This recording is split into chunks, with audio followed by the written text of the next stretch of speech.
દેશમાં વ્યાપક આર્થિક, સામાજિક, વહીવટી અને બંધારણીય સમસ્યાઓ, કથિત ભ્રષ્ટાચાર, જનવિરોધી નીતિઓ અને શાસનની નિષ્ફળતાઓ અંગે વડાપ્રધાન શ્રી નરેન્દ્ર મોદીજીના રાજીનામાની માંગ સાથેનું આવેદન સ્વયં સૈનિક દળ SSD દ્વારા દેશના કરોડો નાગરિકોની લાગણીઓ અને જનહિત સાથે જોડાયેલા ગંભીર મુદ્દાઓ તરફ આપનું ધ્યાન દોરવા માંગીએ છીએ। ગત કેટલાક વર્ષોમાં દેશ અનેક આર્થિક, સામાજિક, વહીવટી અને બંધારણીય પડકારોનો સામનો કરી રહ્યો છે। સામાન્ય નાગરિકો મોંઘવારી, બેરોજગારી, શિક્ષણ વ્યવસ્થાની ગુણવત્તામાં ઘટાડો, વહીવટી અવ્યવસ્થા અને જનવિરોધી નીતિઓથી ખૂબ પ્રભાવિત થયા છે। અમને લાગે છે કે આ મુદ્દાઓ પર અસરકારક અને જવાબદાર શાસનની ગંભીર કમી રહી છે।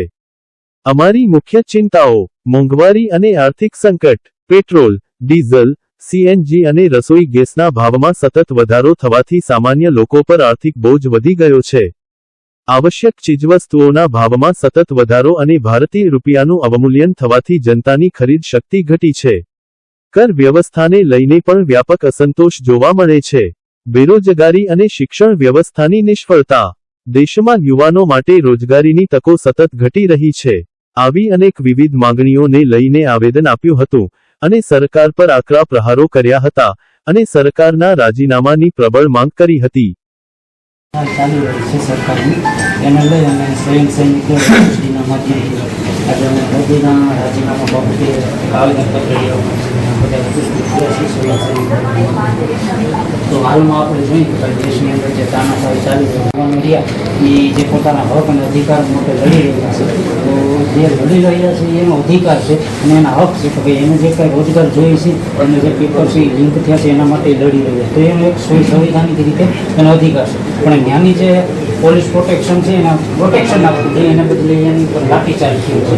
તો લાઠીચાર્જ એને કરવું હોય તો આ દેશની અંદર જે આતંકવાદીઓ છે, જે બળાત્કારીઓ છે, જે જાતિવાદ છે, જે આ દેશની ના તમારે સાંભળો પછી આખી દાહોદની એટલે જે બળાત્કારીઓ છે, આ જે દેશની અંદર જાતિવાદ કરે છે એની ઉપર ખરેખર લાઠીચાર્જ કરવો જોઈએ, એને લાઠી મારવી જોઈએ। પણ આ જે કાંઈ સરકાર રહી, આ જે યુવાનો રહ્યા એ પોતાના અધિકારો માટે લડે છે એની ઉપર લાઠીચાર્જ કરે છે। આમ જોઈએ તો દેશની અંદર અલગ અલગ ઘણી જગ્યાએ આંદોલનો ચાલી રહ્યા છે।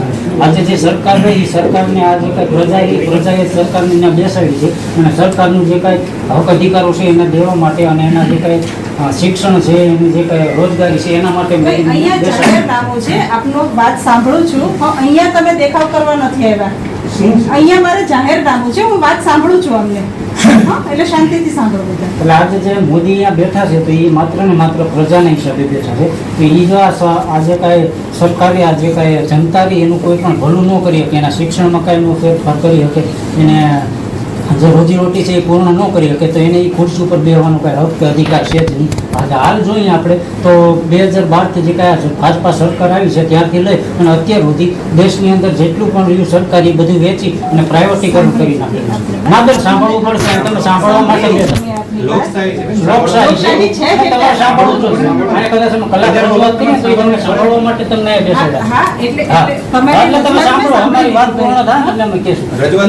પછી બે જણ જ મને રજૂઆત કરો, આખા બધાને અંદર આવવાની અહીંયા મારું જાહેરનામું છે એટલે આટલા બધા લોકોને અંદર આવવાની જરૂર નથી। બે જણ મને રજૂઆત કરી શકો, આપનો જે મેસેજ હશે અમે રજૂઆત સાંભળવી ગમતી નથી એવી વાત નથી કરી ભાઈ, હું સાંભળું છું એટલે આપે પણ રજૂઆત યોગ્ય રીતે મારી સામે કરવી જોઈએ। યોગ્ય રીતે છે ને બેન, અમે ક્યાં કોઈ ગાડી ગલોચ કરીએ છીએ, યોગ્ય રીતે બધા વિડિયા ચાલુ જ છે। હા, બધા વિડિયા ચાલુ છે, કદાચ ખરાબ કઈ બોલે છે તો વિડિયામાં આવશે। એટલે આ સરકાર જ્યારથી આવી છે ત્યારથી લઈ અને આ દેશને વેચવાનું જ કામ કર્યું છે। જે યુવાનોને એને પૂરતું જે કાંઈ શિક્ષણ મળવું જોઈએ નથી મળતું। દેશની 2012થી લઈને અત્યાર સુધીના ઓછામાં ઓછા 100 પેપરો લિંક થયા છે। તો આ અનખતર કેટલી ઘટનાઓ બની છે કે આ દેશને છે એ ઓછામાં ઓછો 100 વર્ષ પાછળ ધકેલી દીધો છે। તો આ જે કાંઈ સરકાર રહી ને એ આ સરકાર રહી એના બેસવાનો કોઈ અધિકાર જ નથી, મોદીને બેસવાનો અધિકાર જ નથી। કોઈ મંત્રીના રાજીનામા નહીં, પણ મોદીનું જ રાજીનામું જોઈએ, કારણ કે આ મંત્રી બધા રહે એ તો બધા રબર સ્ટેમ્પ છે, એની ઉપર હાલવાવાળા છે। એટલે મોદીના રાજીનામા બાબત તમને જે કાંઈ રહ્યું એ આવેદનપત્ર દઈએ છીએ, તમારા રાજ્યપાલને જે આપણા દેશના રાષ્ટ્રપતિ છે ત્યાં સુધી પહોંચાડવાની જવાબદારી છે એ તમારી છે। જય ભીમ, નમો બુદ્ધાય, જય જોહાર, જય બોલની ભાષા। જે બી નવું થાય આ ફોટા જોઈ લો. આ ફોટા છે ને નીટનું જે એક્ઝામ હતી ને, જે નેટની એક્ઝામ હતી એ પેપર લીક થયું ને એટલે આ 20 દીકરા દીકરી મારા સમાજના દીકરા દીકરીઓ મૃત્યુ પામ્યા છે. યુપીએસસી જીપીએસસી જે ક્લિયર કરતા છે ખબર હશે કે એને કેટલા વર્ષ મહેનત કરી હશે. ને અત્યારે તમે જો આ ફૂલ જેવા જે દીકરા દીકરીઓ છે મૃત્યુ પામ્યા એનું કારણ છે તો કે શાસન પ્રશાસન જો એને સાથ આપ્યો હોત ને તો આ દીકરા દીકરીઓ મૃત્યુ ન પામ્યા હોત. જે લોકો આમાં બેઠા છે યુપીએસસી જીપીએસસી જે તૈયારી કરતા છે ને પૂછજો કે 5 વર્ષ 10 વર્ષ 15 વર્ષની જ્યારે એની મહેનત હશે ને ત્યારે એને આ મહેનત નથી. અત્યારે આ જોઈએ કે આ દીકરા દીકરી મરી ગયા છે તો સરકારે અત્યારે કાંઈ એ બાબતના પગલાં જ નથી લીધા. તો સરકારને લેવા જોઈએ ને. યુપીએસસી એ નીટની એક્ઝામ કઈ જેવા તેવા તો વ્યક્તિ ન દઈ શકે ને, એ ક્યારે દઈ શકે? એની મહેનત એવડી હોય ત્યારે. તો અત્યારે સરકાર જે શાસન પ્રશાસન જરા પણ સાથ નથી આપતા. અત્યારે આપે છે કોને? તો અંગૂઠા કોઈને આપે છે. પણ જ્યાં દીકરા હતા દીકરા દીકરી હતી, જે ભારતનું ભવિષ્ય હતું ને એને સરકારે છે ને એને નિશો કહેવાય કે એના ફના જેવું કરી નાખ્યું છે. અને આ દીકરા દીકરી છે એને ખુદ આત્મહત્યા કરી. આમાં હરેક સમાજના દીકરા દીકરી છે. આત્મહત્યા ક્યારે કરી શકે? કે શાસન પ્રશાસન સાથ ન આપે તો. અને હજી અત્યારે આવું બધું તમને મીડિયા દ્વારા બધું બતાવે છે, છતાં પણ શાસન પ્રશાસન એમાં સાથ નથી આપતું.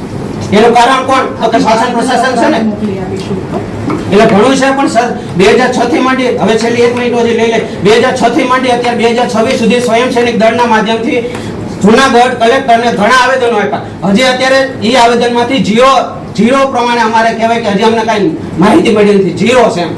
સરકારે કાંઈ જે આપણે જૂનાગઢ કલેક્ટરે પણ અમને સાથ એ બાબતનો નથી આપ્યો. એટલે હવે કેવા આપ્યા છે આ જે તમને શીખવાય છેલ્લો કહેવાય કે સાથ જે દેવ તોય ભલે ન દેવ તોય ભલે, બાકી હવે અમે સૈનિક દળના છે ને એ પછી હવે અમે બધું કહેવાય કે અમે શાસન પ્રશાસન એક બાજુ મૂકીને અમે પછી અમારી રીતે પૂર્ણ કરશું. જય ભીમ નવું. આપણા નામથી અને આજનું જે આવેદનપત્ર આપ્યું છે આપણી માગણી સાથે. ઓકે. જય ભીમ, નમો બુદ્ધાય, જય જોહાર, જય ભીમ. આજ રોજ જૂનાગઢ કલેક્ટર ખાતે સ્વયં સૈનિક દળના માધ્યમથી આવેદનપત્ર દેવા માટે આવ્યા હતા કે જે નીટનું પરીક્ષાનું પેપર લીક થયું એ બાબતે અને નરેન્દ્ર મોદીના રાજીનામું લેવાનું. એટલે ભાઈ રાજીનામું શા માટે? એક તો પહેલા નંબરમાં જે નીટનું પેપર લીક થયું તો જે યુપીએસસી જીપીએસસીની તૈયારી કરતા હોય લોકો 12 સાયન્સમાં હોય, 10માં હોય, ત્યાંથી લઈને રોજ સવારમાં વહેલા ઉઠતા હોય, તેના મા બાપ તે સવારમાં વહેલા ઉઠી અને તમામ તૈયારીઓ કરતા હોય, ત્યાંથી લઈ અને તે વિદ્યાર્થી યુપીએસસી જીપીએસસીમાં જાય, ઘણા રૂપિયાના ખર્ચો કર્યા હોય, ઘણી રાતોના ઓજાગરા કર્યા હોય, ઘણી રાતોના વાંચન હોય, ત્યાંથી લઈને તે વિદ્યાર્થી તૈયારી કરતા હોય અને ત્યાંથી લઈને ત્યારે તે યુપીએસસી અને જીપીએસસીમાં પહોંચે. એમને એમ કોઈ નાની માના ઘર તો નથી કે યુપીએસસીમાં જીપીએસસીમાં પહોંચી શકે. ત્યાં પહોંચ્યા હોવા છતાં તે પછી પેપર લીક થાય એમ કહેવાય ને કે જાન નીકળી જાય. જેવી એની ઉપર વેદનાઓ હોય. આ દેશની અંદર લોકશાહી હાલતી હોય તો લોકો વિદ્યાર્થીઓ તમામ પ્રશ્ન લઈને જાય તો જાય ક્યાં? સત્તામાં બેઠેલા લોકો પાસે જાય કે બીજે જાય? એ સત્તામાં લોકોમાં બેઠેલા લોકો પાસે જાય તો એ લોકો એ નાલાયકો, એ મારા એના અમુક શબ્દોમાં તેનું વર્ણન ન કરી શકું, ત્યાં જાય તો એ નાલાયકોની ઓલાદો આ વિદ્યાર્થી ઉપર અત્યાચાર કરે, એના ઉપર લાઠીચાર્જ કરે, માતાઓ ઉપર લાઠીચાર્જ કરે, બહેનો ઉપર લાઠીચાર્જ કરે. તો આ નાલાયક સરકાર કહેવાય. હું જાહેર કહું છું કે નાલાયક સરકાર કહેવાય. નાના નાના બાળકો પર એ લાઠીચાર્જ કરે. ઘણા લોકોએ આપઘાત કર્યા. આ આપઘાત કરીને તો શું કરે? રસ્તાઓ ખરાબ હોય તો સત્તામાં બેઠેલા લોકો પાસે જાય તો લાઠીચાર્જ કરે. સિવિલ હોસ્પિટલ ખરાબ હોય તો સત્તામાં બેઠેલા લોકો પાસે જાય તો શું બહારના દેશો પાસે રજૂઆત કરવા જાય? તો સત્તામાં બેઠેલા લોકો પાસે જાય ને. કલેક્ટરને પૂરી રજૂઆત સાંભળવી નથી ગમતી, સત્તામાં લોકો પર બેઠેલા પૂરી રજૂઆત સાંભળવી નથી ગમતી તો લોકો જાય ક્યાં? સરકારી હોસ્પિટલ બખડ જંતર, ગવર્મેન્ટ સ્કૂલો બખડ જંતર, તમામ રસ્તાઓ બખડ જંતર. તો આ તમામ રજૂઆત કરે કે ને એમ 5 વર્ષ 15 ઓગસ્ટ 1947 આપણો દેશ આઝાદ થયો. ત્યારબાદ યોજનાઓ બહાર કરી કે 5 વર્ષની યોજનાઓ, જેમાં આપનો આર્થિક વિકાસ, ઔદ્યોગિક વિકાસ, તમામ વિકાસ એ વિકાસ થવા જ હોય એ રીતે 5 વર્ષની યોજનાઓ બહાર પાડી. તે પછી તમે જુઓ કે આપણો શું દેશનો વિકાસ? ન રોજગાર ફાળવવામાં આવે, ન ગરીબી ઘટાડવામાં આવે, ન તમામ સુવિધાઓ આપવામાં આવે. તો આ સરકાર શું કામની?